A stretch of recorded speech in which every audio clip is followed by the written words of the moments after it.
Good morning, everyone. My name is Soichi Yamaguchi. Thank you for the kind introduction.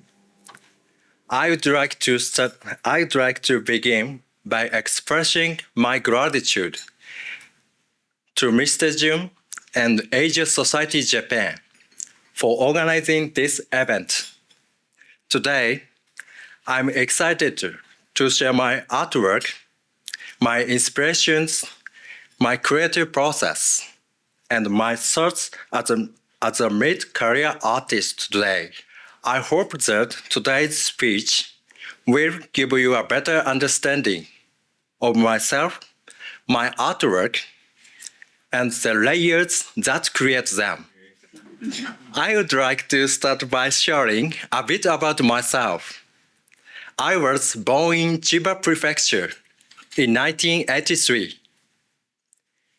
Before I became an artist, I was a very serious baseball player. I played baseball throughout elementary school and junior high school and was hoping to play at Koshien. I went to Tokaidai Boyo for high school, but unfortunately, due to an injury, I had to give up that dream. This was a turning point for me. My passion for art started to grow. I always enjoyed drawing and looked forward to my art classes in school. My high school art teacher noticed my enthusiasm and suggested going to art workshops and schools. This was the first time I realized that art can be more than a hobby, but a career.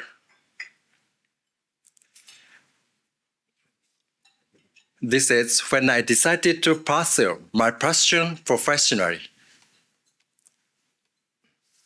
After high school, I went to an art prep school, then to art school in Tokyo. As I explored different artistic techniques and styles, I developed a deep fascination with the idea of layers and perspective. This interest became the foundation for my overlap of paint sheets.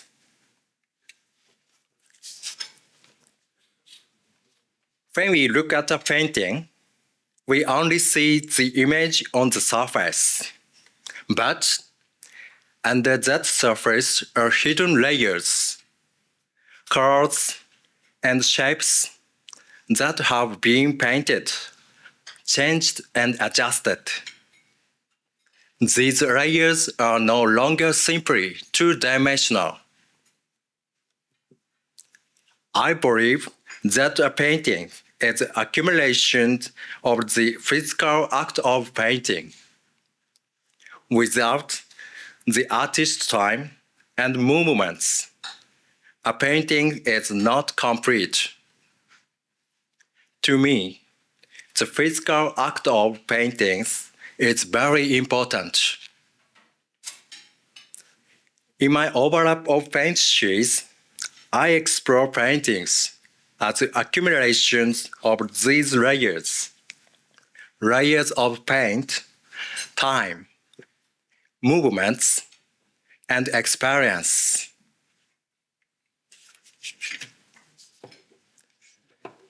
The overlap of paint sheets is my way of diving inside a painting. I try to show paintings from a different perspective. For example, each block-like object in my paintings represents a single brushstrokes. Like this one.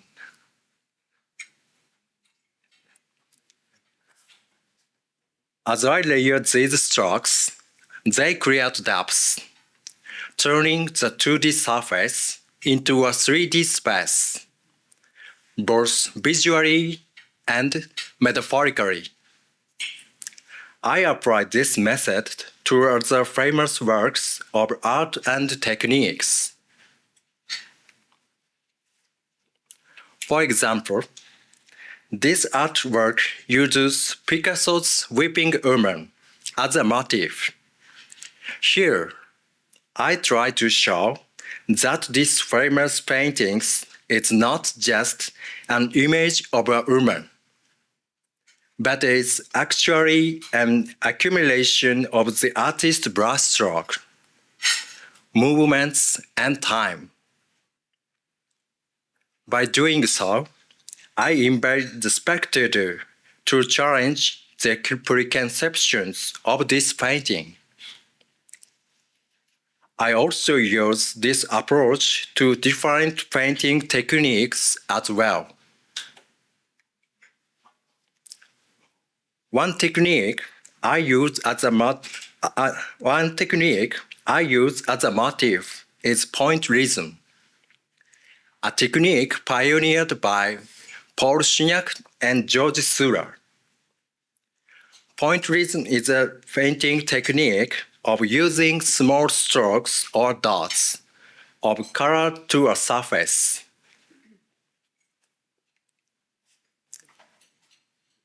In my dot sheets, I take a closer, alternative look at these small strokes and dots.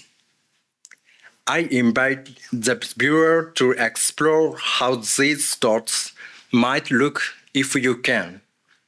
Dive inside the painting. Recently, I've been exploring the unintentional order of brushstrokes in painting.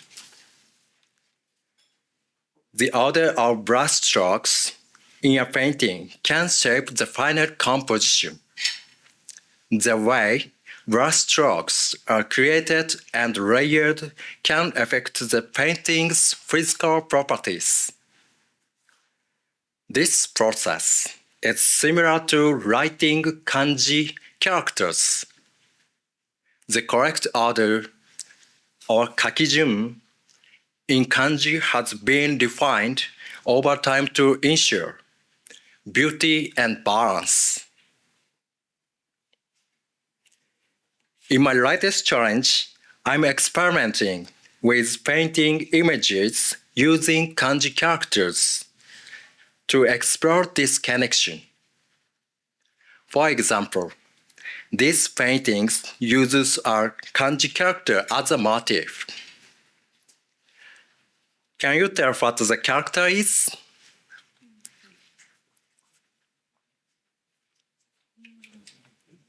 The character is E, yes, which means painting.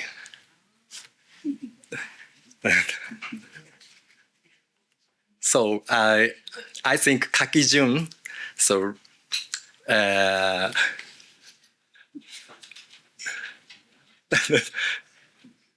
kakijun uses a painting and making images. Next, I will talk about my personal experiences and artistic influences that led me to the creation of the overlap of paint sheets. My earliest influence was this logo. Does everyone know this logo? Yes, this is a Batman logo. Yes. When I first saw it on TV as a junior high school student, I didn't realize it was the Batman logo. To me, it looked like an open mouth. I was confused, thinking, why, that's the Batman logo. Look like a mouse. Later, I saw the logo again. This time, I finally recognized the shape of the bat in the middle. Oh, I get it now. It was a very satisfying experience. This experience taught me something important. The logo hadn't changed, but something inside me had.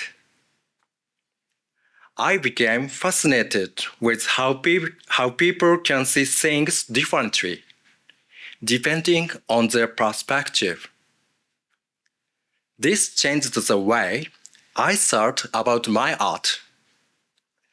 I wanted to recreate that experience by making art that could be seen in different ways depending on the viewer or the moment.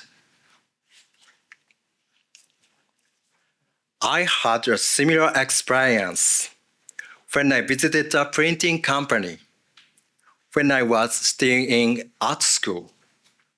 There, I noticed something fascinating: stacks of printed pages.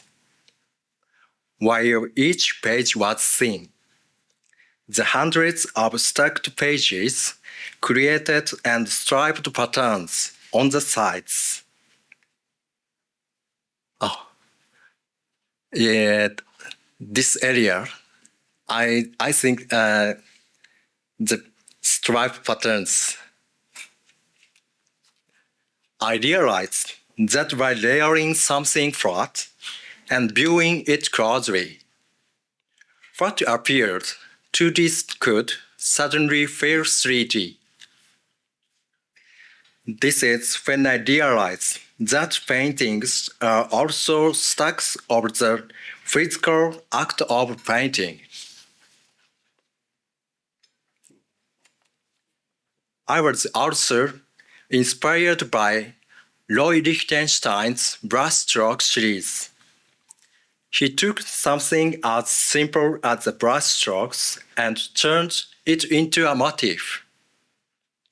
It made me think about brushstrokes not just as methods of applying paint, but as records of an artist's movements and time.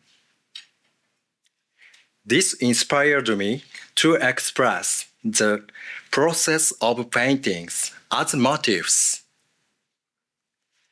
These inspirations led me to my overlap of paint sheets, where I explored paintings as accumulations of layers of time, movement, and experience.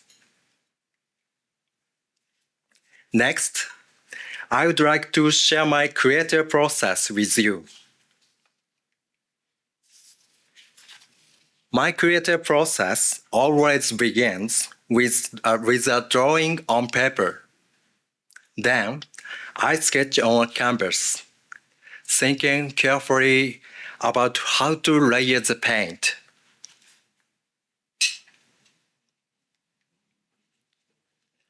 I work entirely by hand without computers, even though my work can look like computer-generated images. For me, the physical act of applying paint to the canvas is very meaningful. I want to show that paintings can be experienced in multiple dimensions, both visually and conceptually. Through my overlap of paint sheets, I hope to inspire others to shift their perspective and see the world differently.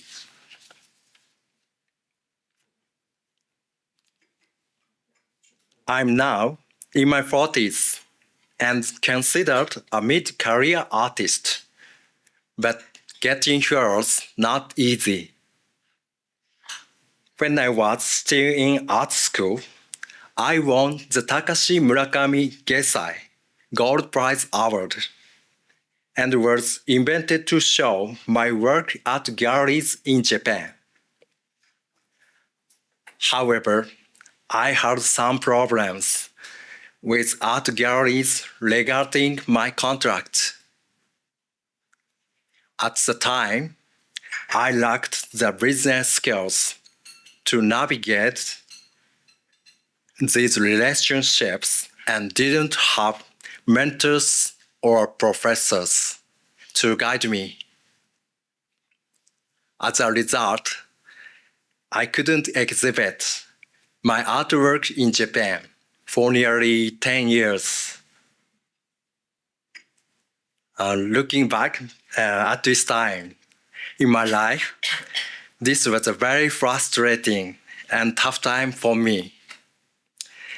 Even if I produced work, there were very few venues in Japan where I could show what I had done.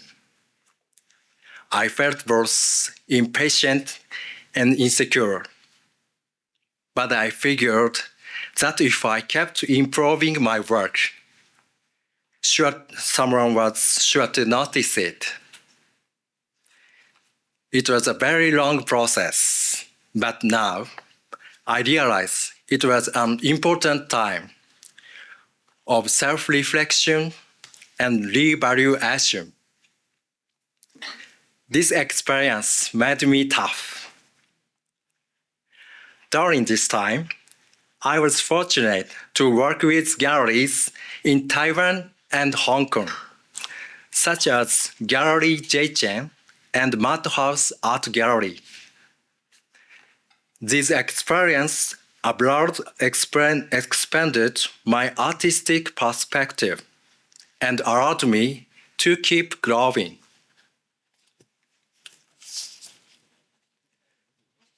Now, I am grateful to be working with Yukario and I'm back exhibiting my artwork in Japan.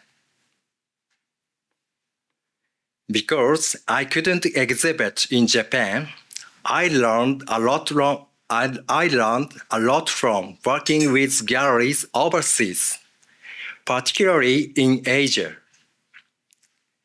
I noticed that outside Japan, art was more integrated into daily life, and collectors often showed deeper interest in understanding the background and ideas behind a piece. I also noticed a broader range of collectors, including young people who were interested in buying art. I believe that Japan is starting to change too. Over the past 20 years, I've noticed a growing interest in art among people, especially young people in Japan. However, I believe there's still a gap when it comes to purchasing and appreciating art. I think one reason is because of the art education in Japan. When I was teaching at an art prep school, I noticed that many students did not know about past artists, art history, and concepts. Many did not know about the deeper layers of art and did not know about what they wanted to do. This is completely normal for high school students. It is natural for most people, including myself, to not know what they want to do in high school. However, what I realized was that these students did not know how to think creatively and did not know how to deepen their curiosity. As their teacher, I tried to stimulate their curiosity and widen their horizon by introducing them to artists and holding critique sessions. However, at these prep schools, it is very difficult to go off the curriculum and focus on concepts and creative thinking. Much of the education is focused on technique and output, and there is not a lot of time to input and self-reflect. As a result, I have had creative, innovative students lose their originality because they had to conform to the curriculum. I think that at the university are changing and are looking for more innovative thinkers. However, the prep education is still not prepared for this change.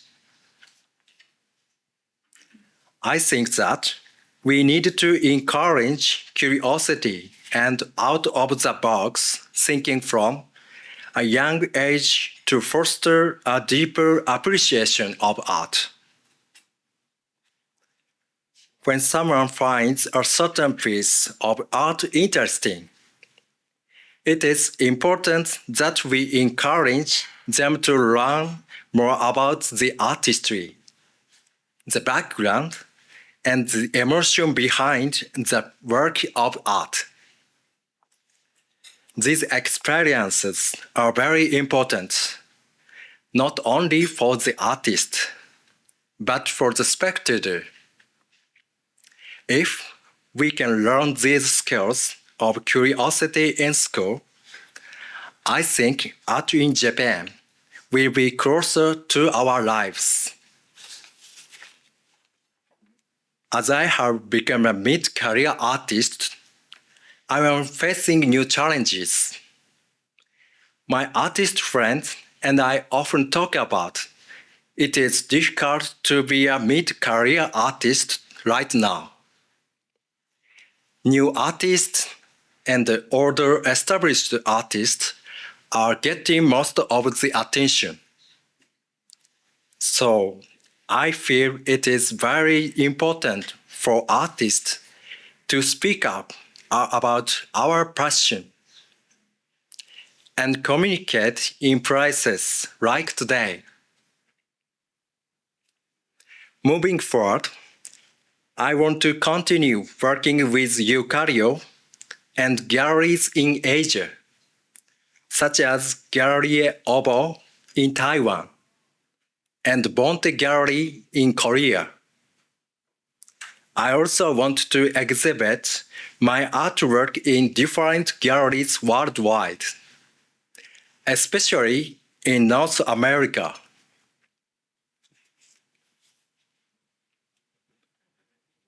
Preparing this speech was an opportunity for me to reflect on my life. In doing so, it made me realize that the way I view my life is very similar to how I view paintings. Most of the time, we can only see a person for who they are right now. We can only see the uppermost layer. However, just like a painting, who we are as a person is defined by the paint and brushstrokes of our life experiences. I am who I am today because of all the experiences I had in my life. I hope that through today's speech, you've seen some of those layers and understand a little more about my work. Once again, thank you for this opportunity to share my story with all of you today. Thank you very much. Thank you so much, Yamaguchi-san. I think, this is his first speech in English, so I think he's done a terrific job in communicating his artistic process and how his journey and his experiences has led him here. So I think there'll probably be a lot of questions. So I would like to open it up first to people in the room to ask him any questions, and then we'll go online. Thank you very much. It's a very good presentation. Thank you. And it's educational. It helps us all to understand more what you're doing and your concepts. First of all, I'd like to make some comments, and maybe you can incorporate them into how you promote yourself and how your galleries promote yourself. But one of my themes for 40 years in Japan is to keep alive the spirit of the Minge movement, to reinvent traditional into contemporary. And I think you're doing that, like other artists like Hiroshi Sugimoto does this, Hiroshi Senju. So like Hiroshi Senju, he's reinventing Nihonga into contemporary art by using natural pigments from Nihongo, but also spray paint. So he's making contemporary versions of traditional painting. In your case, it's shodo. It's the brushstroke painting instead of Nihonga painting. And also the traditional attention to detail in Japan. Japan has the highest, maybe the highest aesthetic in paying attention to detail and playing with detail, like Hiroshi Sugimoto's kura tiles that he uses for floors at the Enoura or at his restaurant in Omotesando. Each tile is different. Suddenly there's a different shade, different mark. No two tiles are the same. So the play on detail is very interesting also. It's also a reinvention of traditional into the contemporary. And yeah, a playful way, another point you could maybe make in promoting your work in a playful sort of funny way is you can say many amateur painters learn to paint by painting by numbers, but I paint by dots. And this whole idea of focusing on the dots and expanding is another great example of the Japanese attention to detail.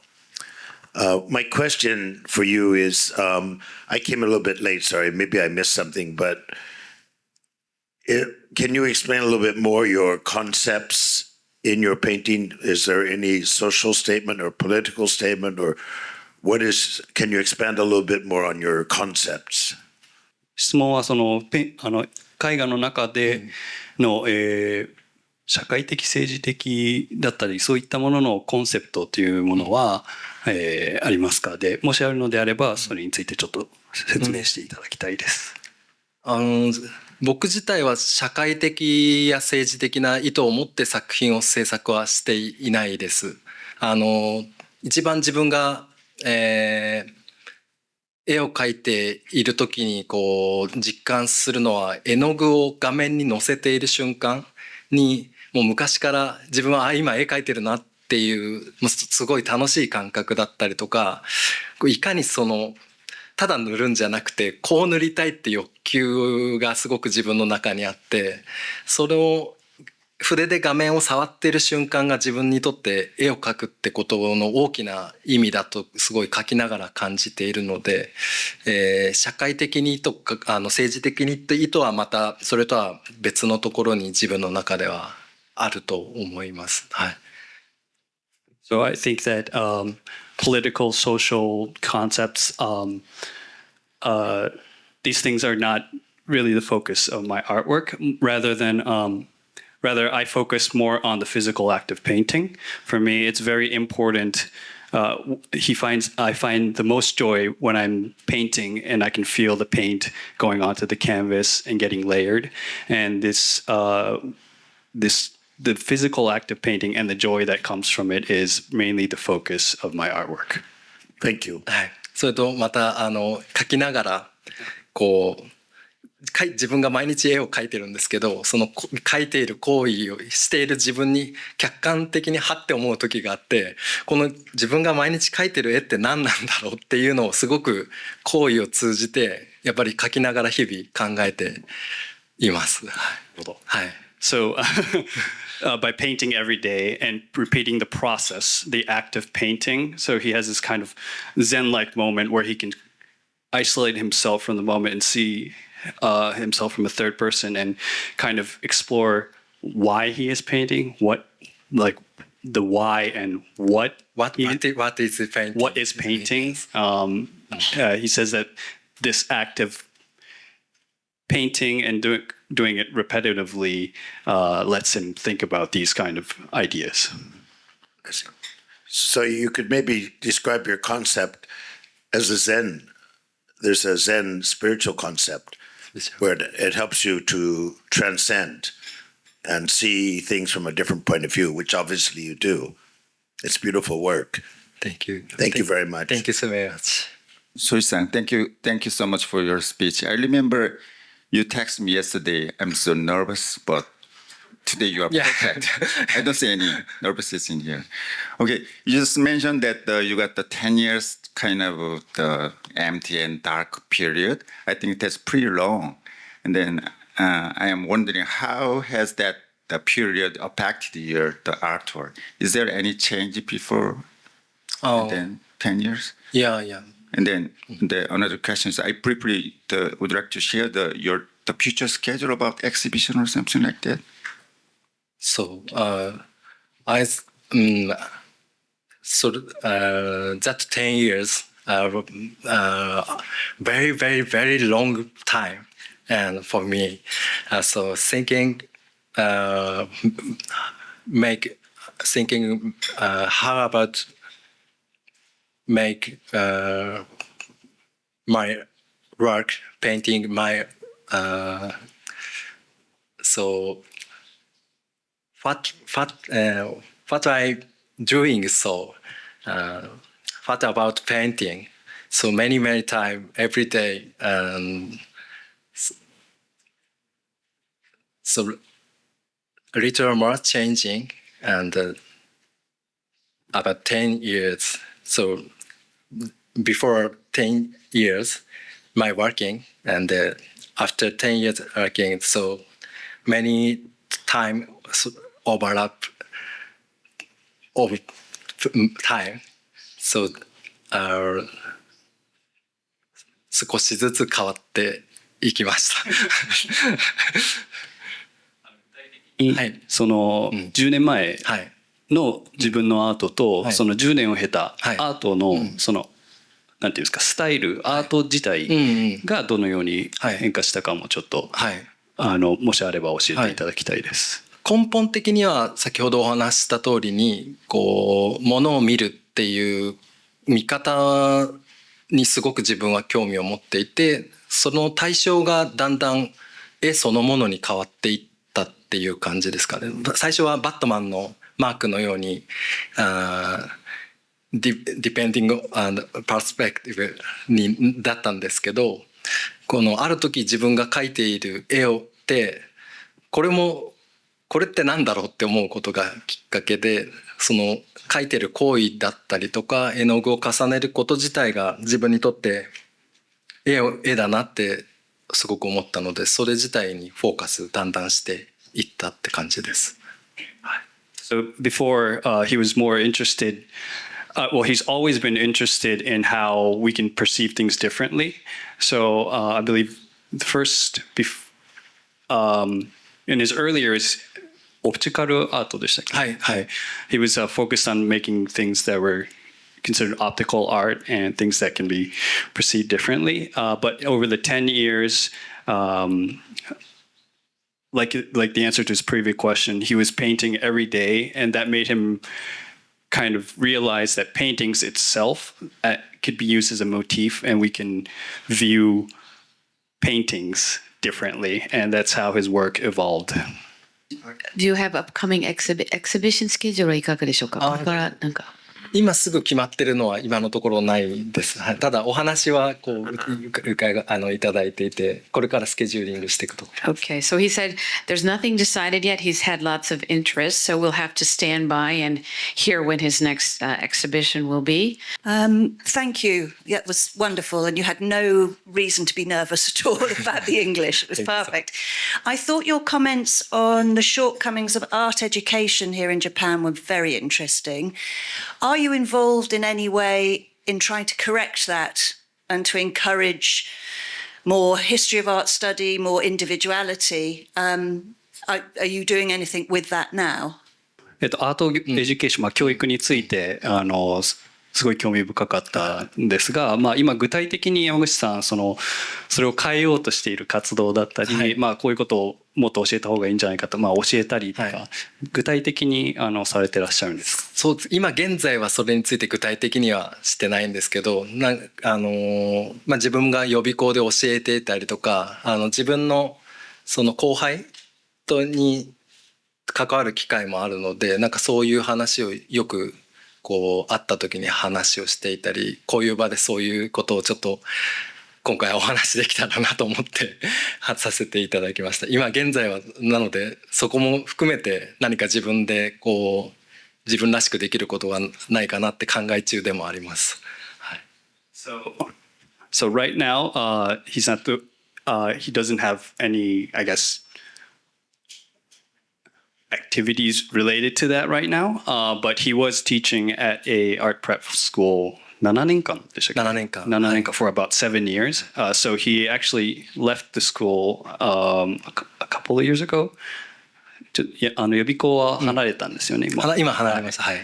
But he thinks it's important that we raise awareness about the issue and talk about these things in places like this. And he says that these are issues that he talks with fellow artists and also his younger artists that he has taught.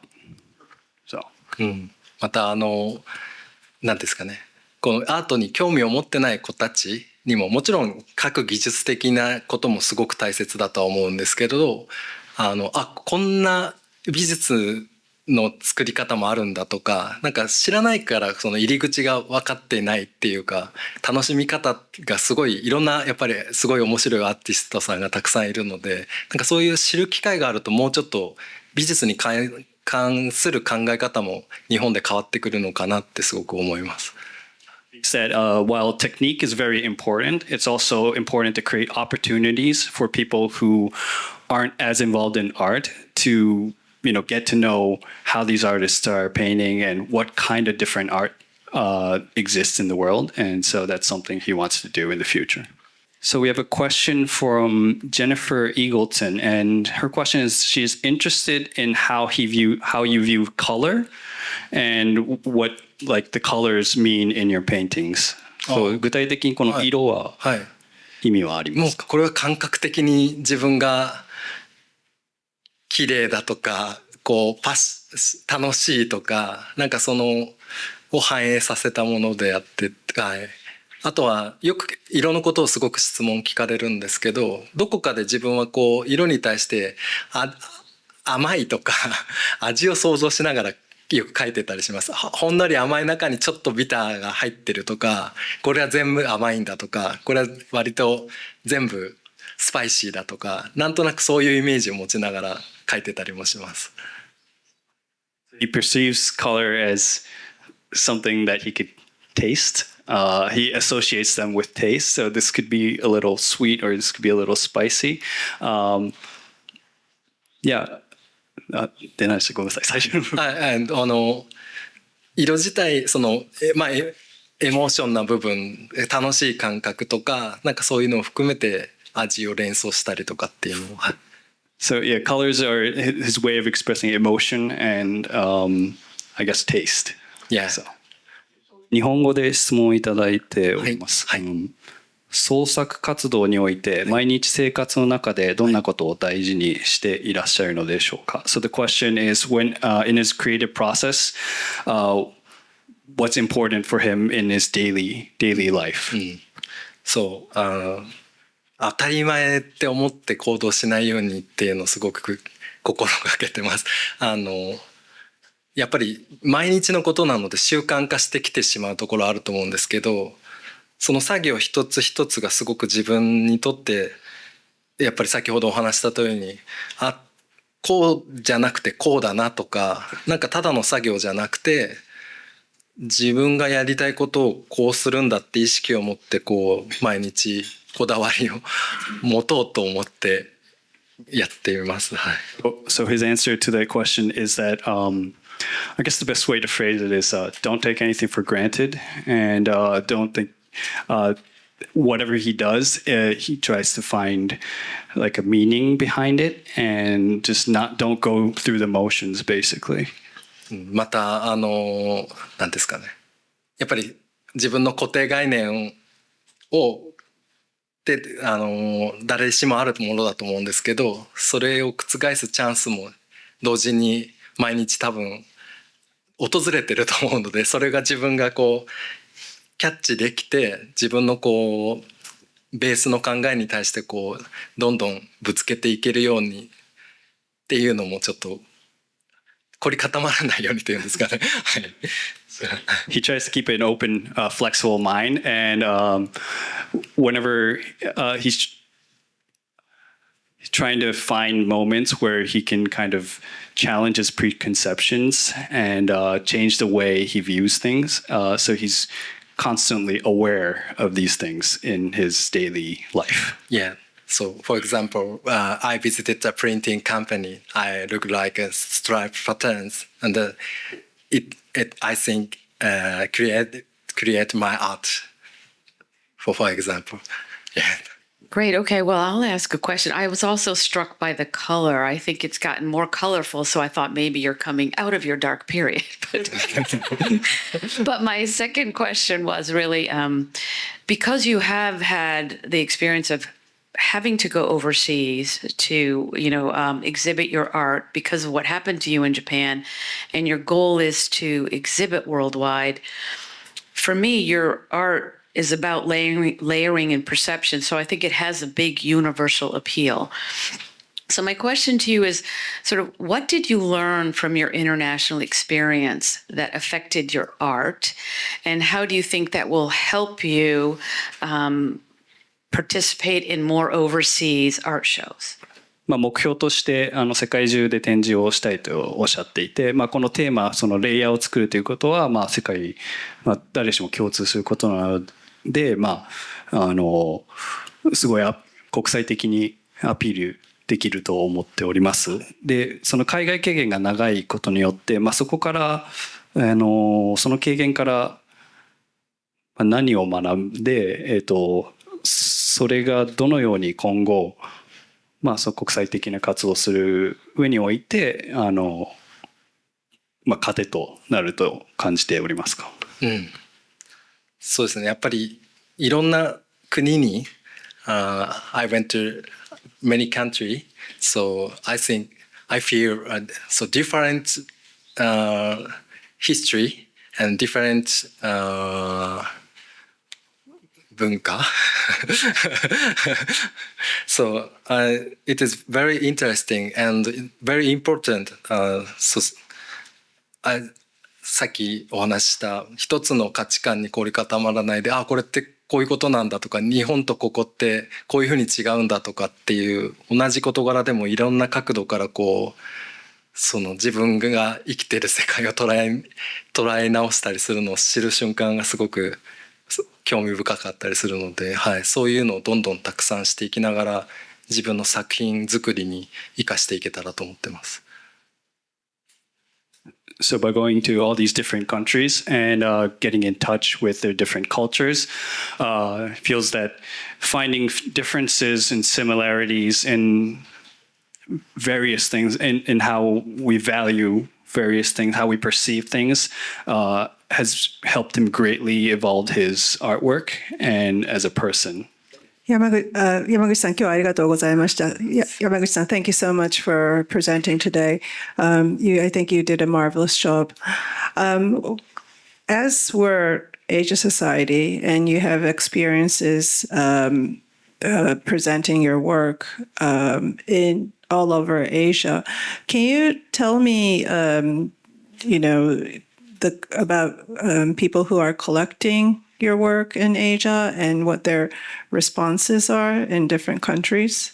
アジアソサイティなので、ちょっとアジアで作品を展示してらっしゃる山口さんにお伺いしたいんですが、アジアの各国のコレクターさんがたくさん作品持ってらっしゃると思うんですけども、皆さんのその作品に対する反応をちょっとお話しいただけますか。多分各国ちょっと違ってくると思うんですけど、はい、いかがでしょうか。はい、やっぱりこれは昔から言われてることかもしれないですけど、やっぱ自分がこう海外で展示した時にお客さんと話す機会があった時に驚くのは、すごくアートに興味がある世代がまずすごいレンジが広いなって思いました。僕よりそれこそ10歳以上若い方がフラッと来て、これどういう作品なのって聞いてくれて、面白いねって言ってくれたりとかするのがやっぱりすごく新鮮だったりとか、日本がダメっていうわけではないんですけど、なんかそういうレンジっていうのはすごく幅広いなっていうのはとても印象的なことです。覚えてます。国によってちょっと反応が違うっていうのはちょっとお話しいただけますか。そうですね。やっぱりコンセプトだったりとか、これは何を書いているのかとか、作品のそのアウトサイドっていうか表面的なところだけじゃなくて、こうその作品についてもっと知りたいっていうリアクションがやっぱりすごく違うっていうのを思います。日本でももちろんそういう方はたくさんいらっしゃるんですけど、そのレンジっていうところで全然自分がアートに興味なさそうだなって思うお客様からそういうことを言われたりすると、びっくりするなっていう、なんていうんですかね、フラッと来てこう美術についてこうお互い話したりするのがすごく新鮮だなっていう印象があります。はい。あとはそうですね、台湾で展示された時とかはやっぱり暑かったので、なんていうんですか、こう色、先ほどお話出た色に対してもなんかこういろいろ好みとかが多少国によって違うのかなっていうふうにも思ったりもします。はい。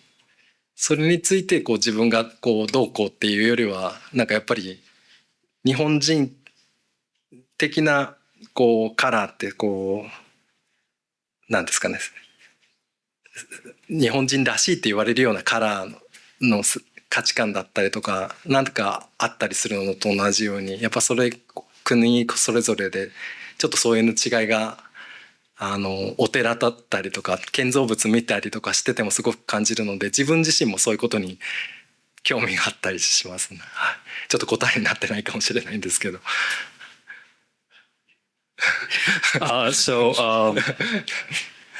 So in general, when he goes overseas, what he's realized is that the age range of the people who come to these galleries, art fairs, collectors, is much more wide compared to Japan, and there are much more younger people who are interested in the concepts and interested in things other than just what the art looks like, and they have a lot of questions. So whenever he goes overseas, he's always surprised by their interest. And what he's also realized is that this is not country specific, but the way people perceive color and their preferences when it comes to color is very different. He feels that there is a certain kind of color palette that Japanese people like, and that's sometimes different with countries such as like Taiwan. Even himself, when he goes to these countries, he would see temples and architecture, and it might be similar. You know, we can now all say that this is part of East Asia, but there are subtle differences in these cultures, and that's what he realizes in the people that come to these galleries. So there's a question about AI. How do you think AI will affect the way your creations in the future? So AI は今後ご自分の創作活動に影響を与えそうですかという質問です。影響は少なからずあると思います。ただ自分は何ですかね、やっぱり自分の体で出力することにすごく絵を描く喜びを感じるので、今後自分も AI がアートとどういうふうに関わっていくのかすごく興味があって見てみたいって気持ちもすごくあるんですけど、それとまた自分の制作っていうのはまたちょっと違うところに動機があったりするので、自分はそれをすごい大切にしていきたいなって、人間が絵を描くっていうことってなんだろうとか、じゃあ AI が芸術を作るとどうなんだろうとか、そういうこと自体も自分の足元を見ながら考えていきたいなっていうのをすごく自分も興味があります。はい。So AI, he's interested in how AI is going to affect art, and personally, he's interested in it will definitely affect art, but personally, as he's mentioned many times, the physical art of painting, physical act of painting and applying paint is very, very important to him. So in a way, it won't really affect his artwork, but it would also make him think about why we paint, why humans paint, the importance of humans painting, as opposed to why AI, artificial intelligence, paints and how it paints. So it would definitely affect his work, but also not really. Well, great. Well, unfortunately, we've run out of time, and I want to thank you again, Yamaguchi-san, for your very interesting presentation. I think we learned so much about your journey, but how it impacted your art and how much precision and thought goes into the actual physical painting process. One of the things that struck me too is you were saying, that as a mid-career artist, there's some struggles as you're not a new or kind of a older artist. But I think for us to be part of your journey and how your art is evolving, especially with your international perspective, having gone overseas, you've said it's changed how you, view your art, and you see the colors impact people differently. But I think for all of us in the room that worry about Japanese youth and creativity, you've also realized as well how important it is to encourage young people about art, to learn about art in this country, and to be more creative and not focused on technique. So we thank you so much. And for those of you in the room, you have a special gift from Yamaguchi-san today, which is a lovely book of his artwork that we hope will be distributed widely. So please spread the word for it to his to family and friends. And once again, I think as the Asia Society, we're very excited to support contemporary artists like yourself. We appreciate your time, and we'll be very excited to watch your continued success and hope you will come back. So thank you very much. Thank you. Thank you very much.